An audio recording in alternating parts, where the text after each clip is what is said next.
presentación. Eh, esta presentación pues, la va a impartir la doctora María del Pilar Alonso Reyes. Del mismo modo, pues un gusto presentar a la doctora y les voy a leer una breve semblanza. Tiene la licenciatura de Actuaría y Matemáticas de la Facultad de Ciencias. Realizó una maestría en Administración Pública en la Facultad de Ciencias Políticas y Sociales y la de Estadística e Investigación de Operaciones en el IMAS. El doctorado es de Ciencias Políticas y Sociales con orientación en Administración Pública en la Facultad de Ciencias Políticas y Sociales.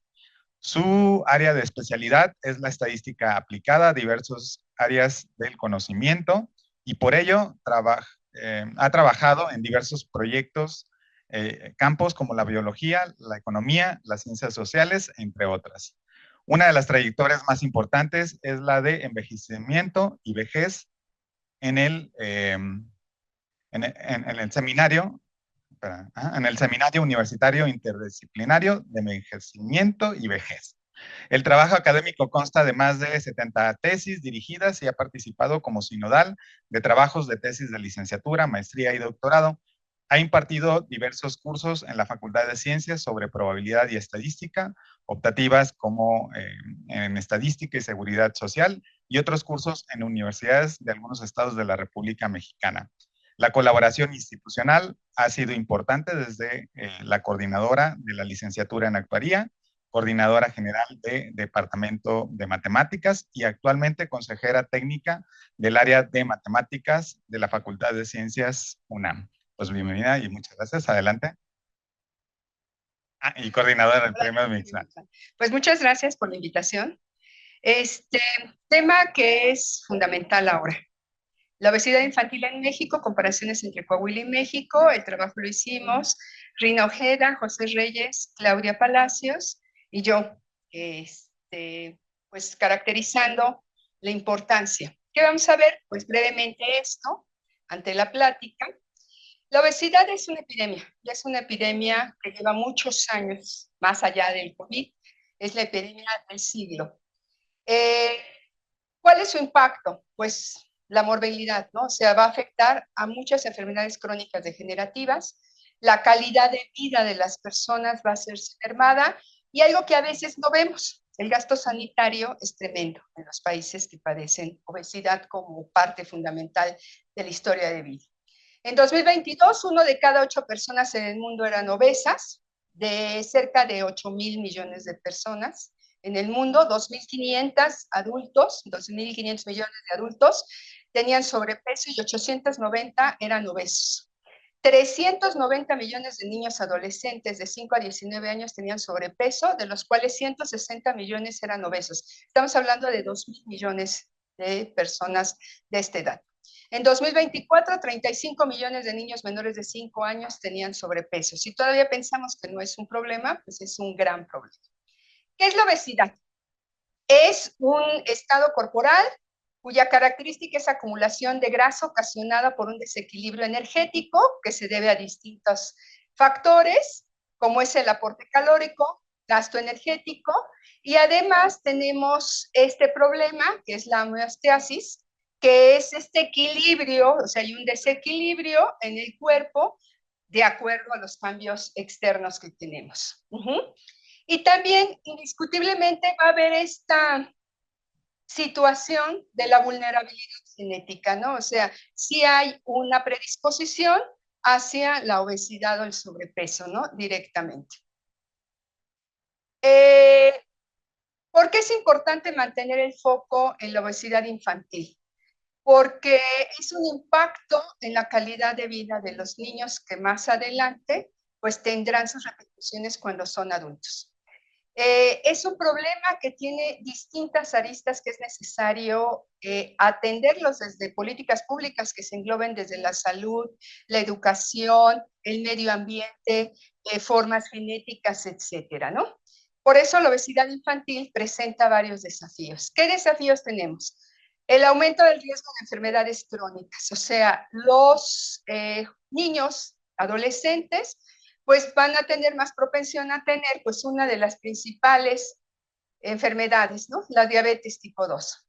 pero también desarrollan enfermedades cardíacas, apnea del sueño y problemas articulares, ¿no? Las mujeres vamos a perder tarde o temprano el calcio, vamos a ser somos las grandes generadoras de los problemas de las articulaciones, principalmente rodillos o las piernas pandas, pues si logran llegar las niñas obesas a ser adultas, pues esta es su propensión de su mundo futuro. ¿Qué otro problema tenemos? Pues los de la salud mental, ¿no? Hay un problema de autoestima, ansiedad y depresión, aumento de la mortalidad porque no logran llegar, o sea, a las vidas adultas. Esto es una esperanza de vida perdida que se debe de estimar por los demógrafos.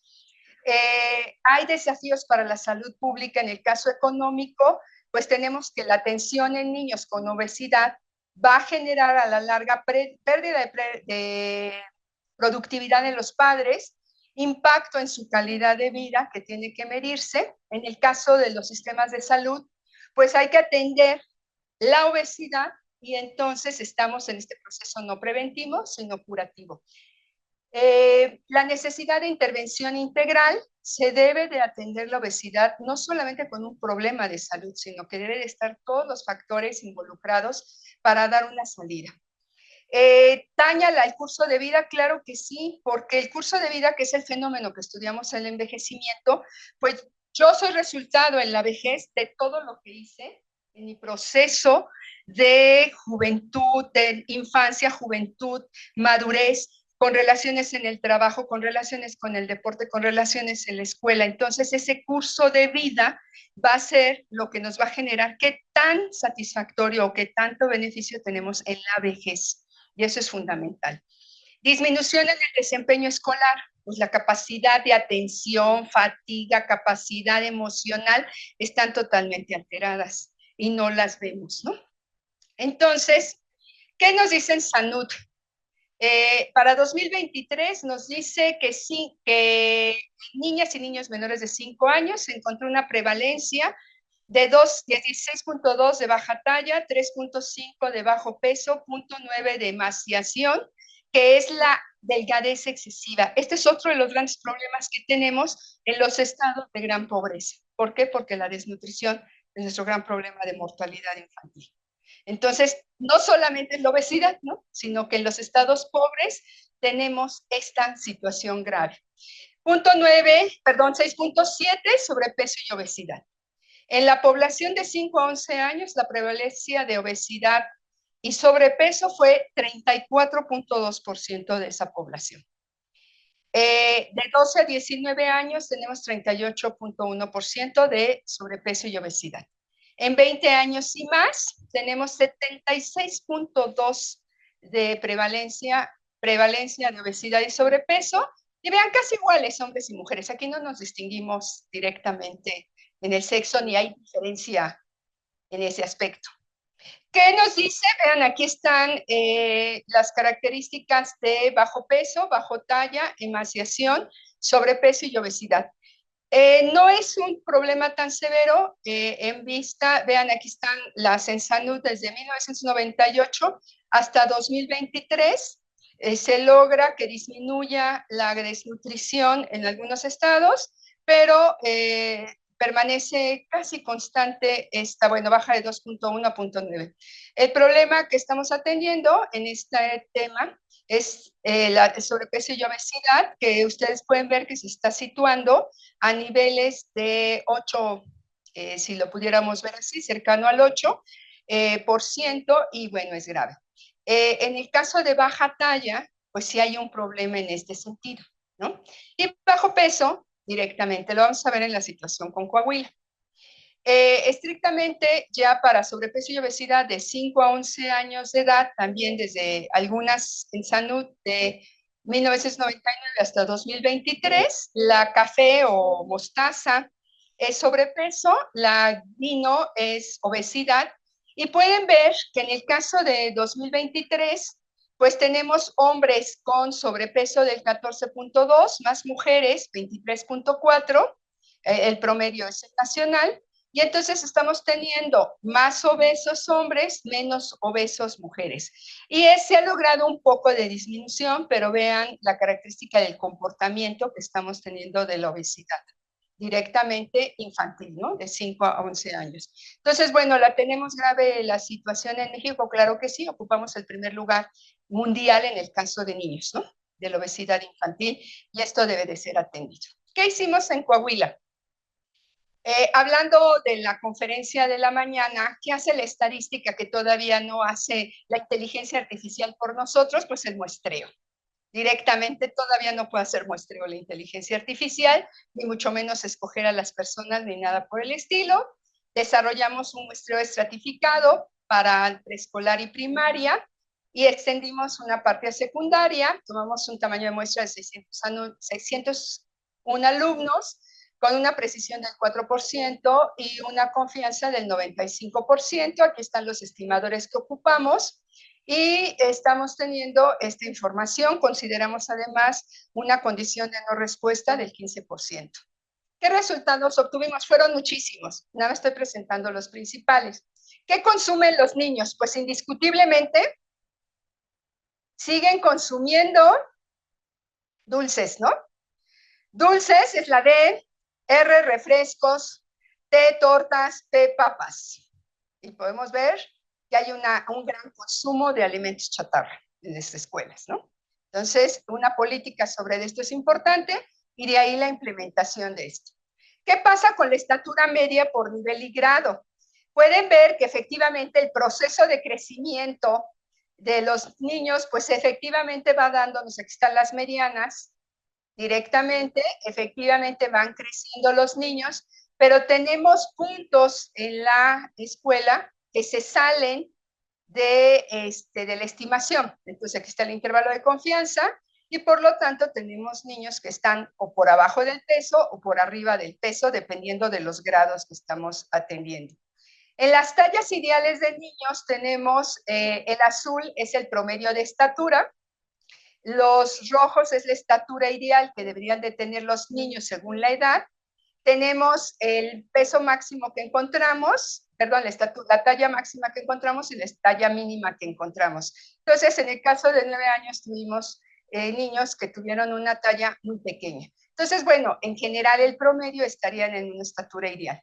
En la grasa corporal también tenemos que en particular, pues tenemos niños que van teniendo, vean la concentración, aquí nos dice la dispersión, y entonces tenemos una concentración de la información, o sea, la grasa corporal no es tan variable en los niños, pero tenemos una gran cantidad de puntos dispersos, o sea, outliers que se están saliendo de esto, entonces nos está indicando que Coahuila está teniendo un problema. Es más, es de los 10 primeros lugares que ganan la obesidad infantil, ¿no? Y la obesidad también en adultos. Entonces, Coahuila representa un reto para la atención de la obesidad. Entonces, podemos ver que en particular, pues los niños se manifiestan, insisto en darlo así. No, es esta, ¿verdad? No.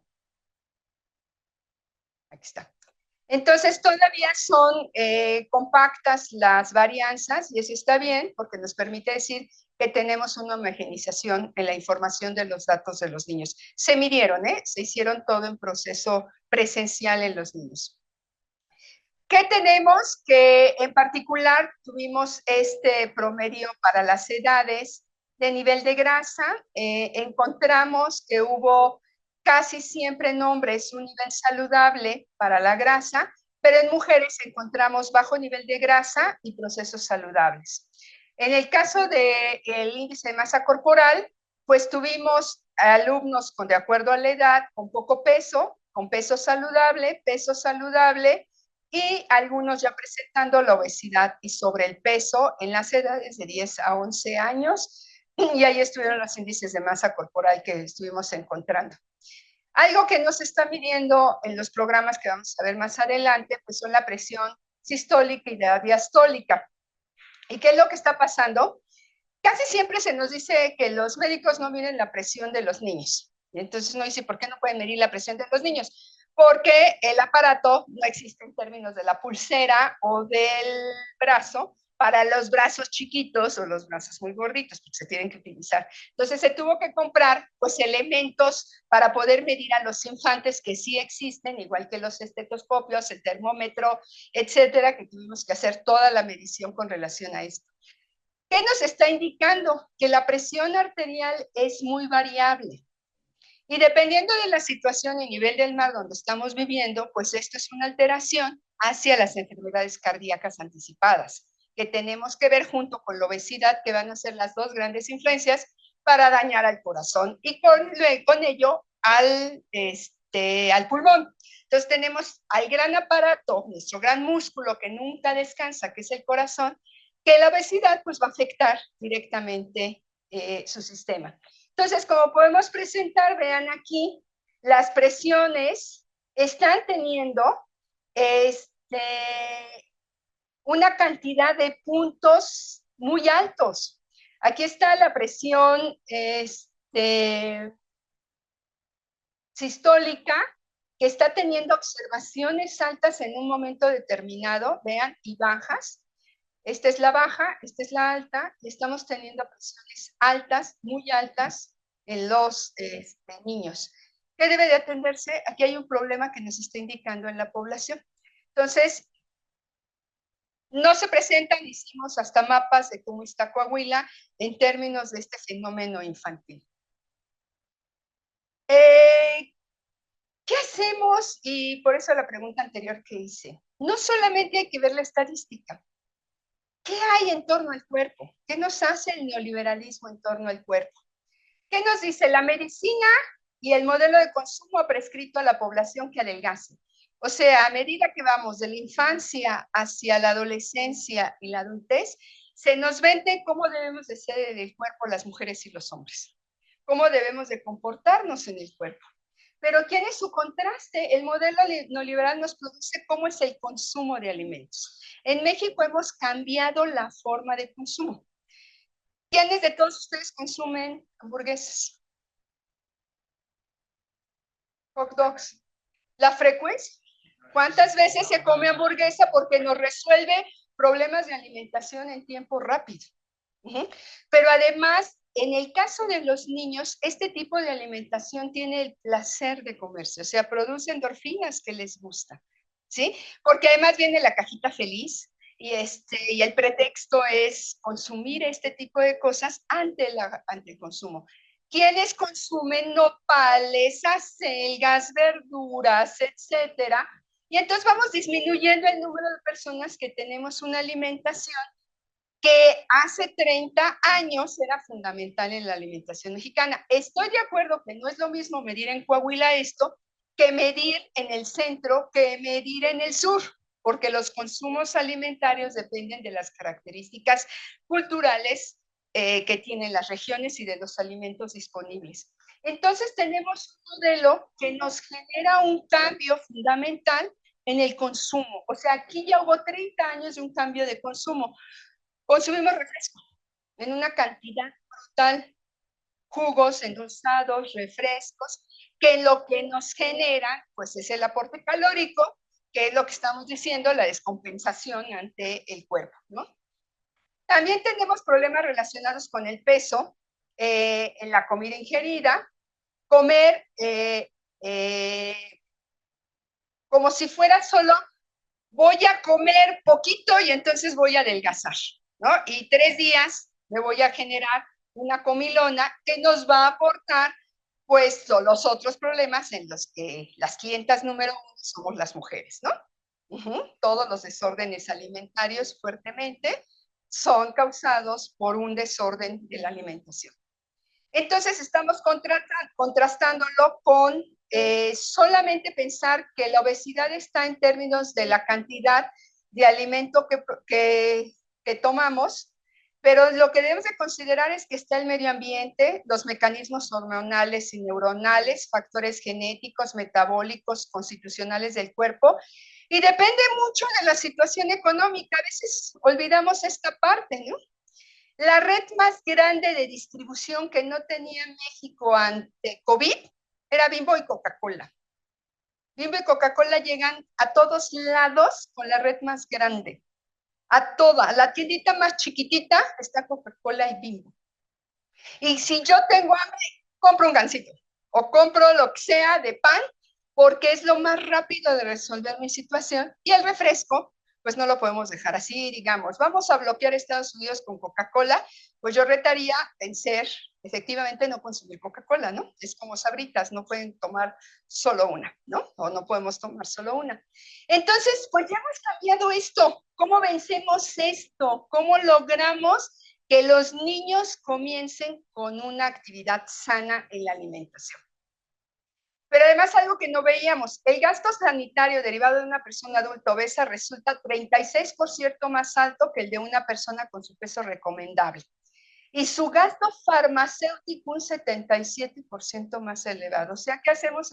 COVID enriqueció a las farmacéuticas, ¿no? Pues ahora la obesidad es el gran enriquecedor de las farmacéuticas.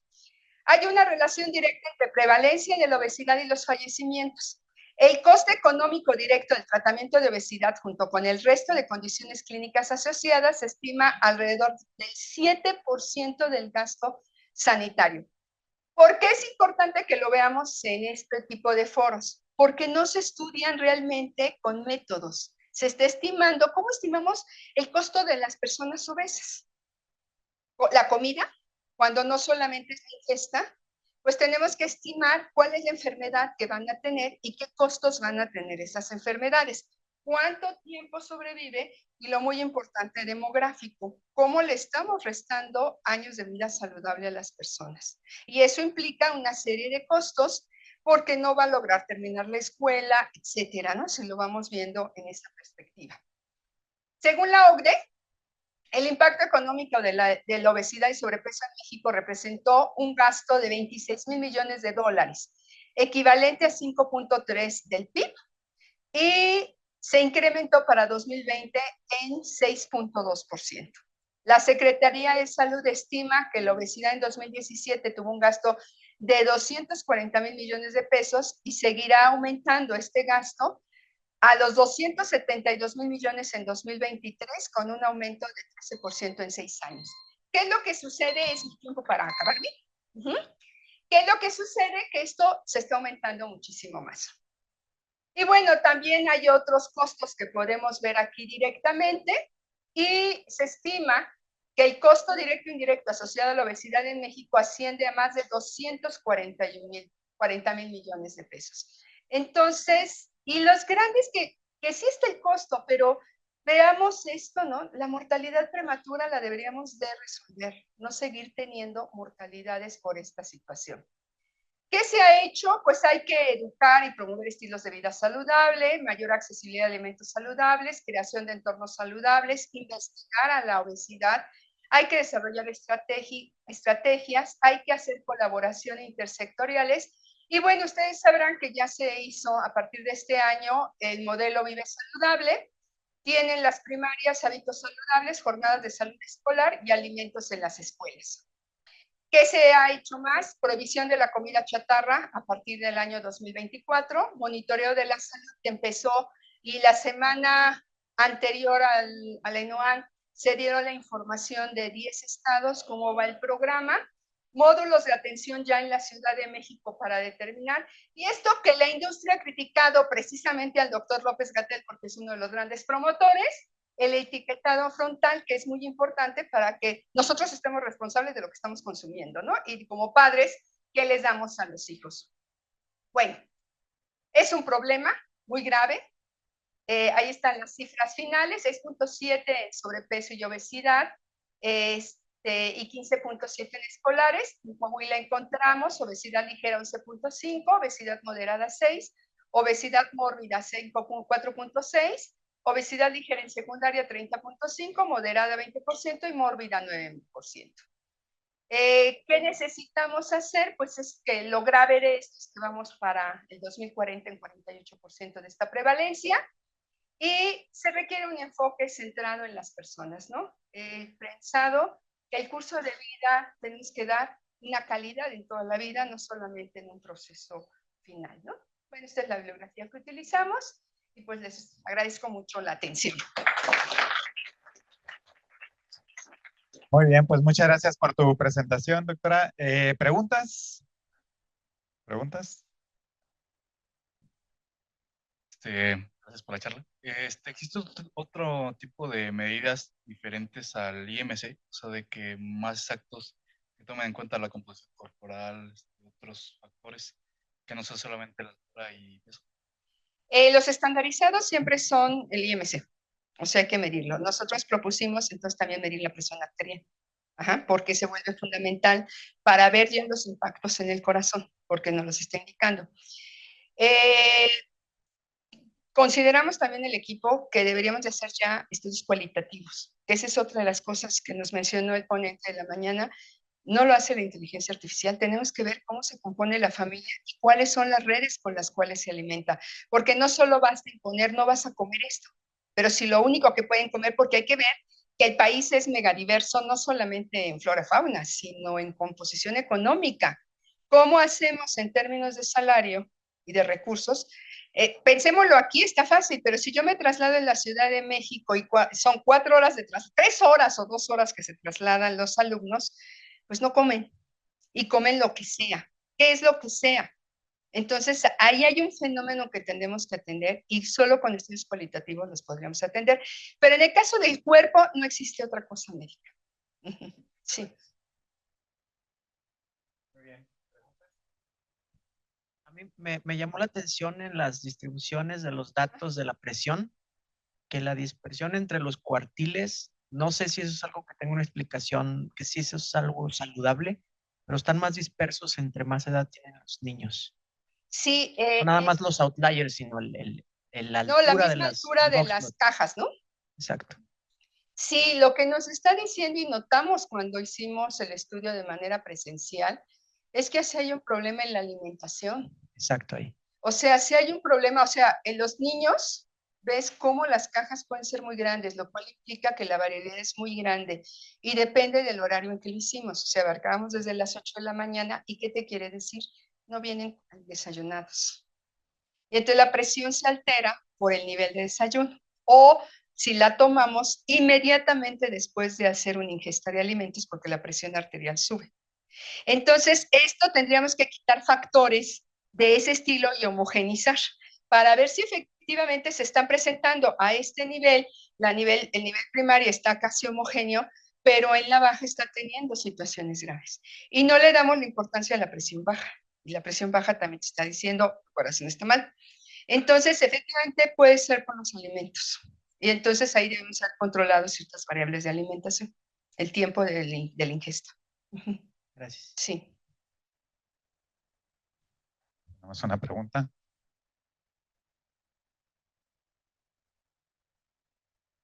Gracias. Hola, doctora. A mí me llama mucho la atención la parte de cómo actualmente hay una difusión en redes sociales sobre ideologías, sobre el gordo, que eres gordofóbico y que como, por ejemplo, el plato del buen comer lo consideran como una dieta. Entonces, de cierta forma, ¿cómo se puede concientizar a la población sobre todas estas nuevas ideologías que se van propagando en redes sociales? O sea, ahora los niños desde muy pequeñitos vemos que ya están con el celular, con la tablet, y pues que se siguen quedando con esas ideas, ¿no? Bueno, para mí, en cuestión personal, es muy preocupante porque, digo, tal vez el plato del buen comer eh, es algo muy generalizado que no se tiene en cuenta otras variables, ¿no? Por ejemplo, usted decía la cultura. Supongamos, ahorita que estaba comentando el compañero sobre el Foxplot, eh, decía, bueno, cómo esto va cambiando de acuerdo con la edad, pero nos ponemos a pensar, a lo mejor puede ser por el poder adquisitivo, ¿no? En el dinero. Tal vez no le van a dar la misma cantidad de dinero a un niño que va en primer año de primaria, a alguien que va en sexto, entonces puede la capacidad de consumo.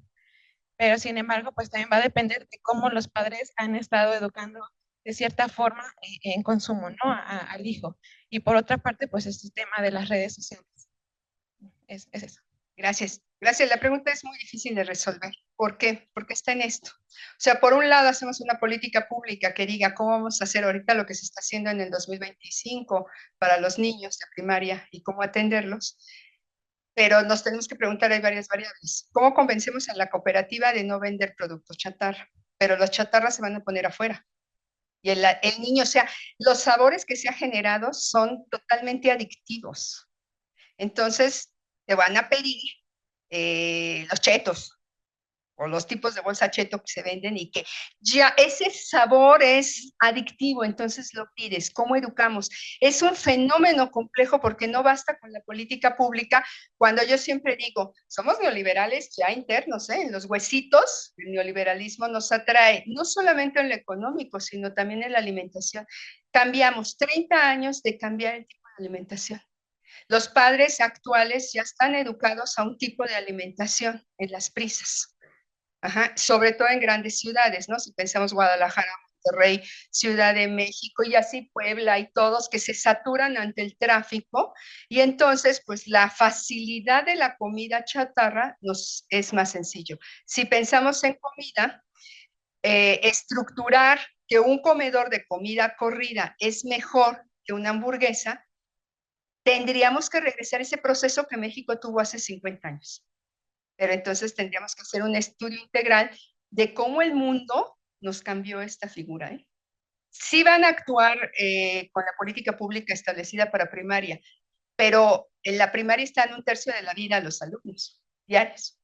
¿Qué hacemos con los 2/3 restantes? Entonces ahí no va a tener a actuar. Es un problema lo que nos estás mencionando y donde tenemos que intervenir.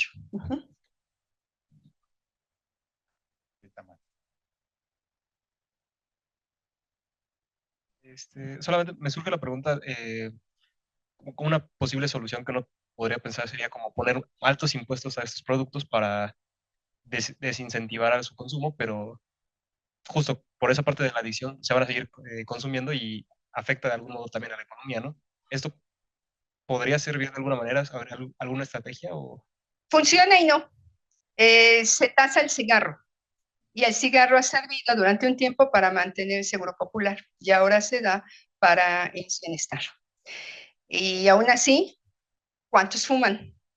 Y se quejan de un consumo caro de alimentos, pero mínimo la cajetilla es 80 pesos. Entonces me gasto 80 pesos diarios o cada tercer día y no me importa que tenga un impuesto muy grande porque ahí se va, en IVA, se va el impuesto, lo pagas para servicios de salud, pero sigo consumiendo. Entonces el refresco también se tasó más alto y aún así lo seguimos consumiendo. Entonces sí puedes tasar, sí tenemos beneficios para atender cierto problema, pero remedial. Y entonces estamos siguiendo ocupando los primeros lugares de obesidad en el mundo, ¿no? Entonces tenemos que pensar en otras alternativas. Pero los impuestos es una técnica establecida. Muy bien, pues muchísimas gracias. Pues un aplauso a la doctora. Y bueno, con esto cerramos la sesión de charlas. Gracias.